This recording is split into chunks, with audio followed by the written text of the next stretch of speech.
Thank you. Thank you, everybody. Thank you, Amistad Committee, for inviting me to come up and speak before you all today. The Amistad, life, liberty, and the pursuit of happiness. The American Ionic Dream, the people of the Amistad was given to opportunity of the great American dream. The story of the Amistad is an amazing story within itself. Slaves was able to take over a ship in which they were held captives. Daring as it was, the people of the Amistad became one of the high points in black history. The real story that continues is what much of history that never gets told. Captive slaves on trial in the city of New Haven, Connecticut.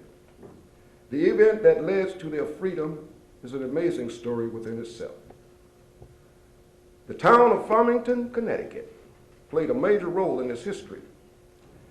The town of Farmington housed them, placed to live, educated them to the point where they were able to become beacons for many lives to come. Ironically, the name Amistad means friendship.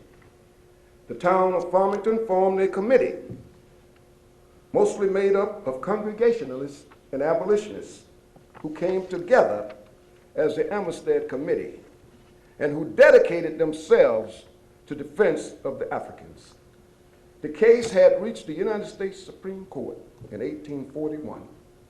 President John Quincy Adams argued the case, ruling of the case was a monumental. The court ruled that the Africans were kidnapped persons, which was in violation of interland agreements regarding the foreign state, and they were free. They returned back to the town of Farmington. They continued their education. They became actors and entertainers, depicting the story of their captivity. The success of the effort encouraged the Congregationists to form the American Missionary Association.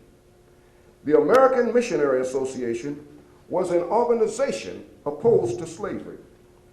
The leader took a permanent role in raising a defense fund for the Africans who was captured aboard the ship, the Amistad.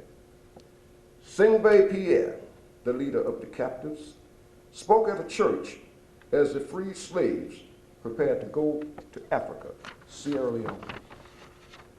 Through their travels and their exploits, the members of the Amistad and the newly formed American Missionary Association worked on to establish schools, colleges, churches for freed slaves after the Civil War.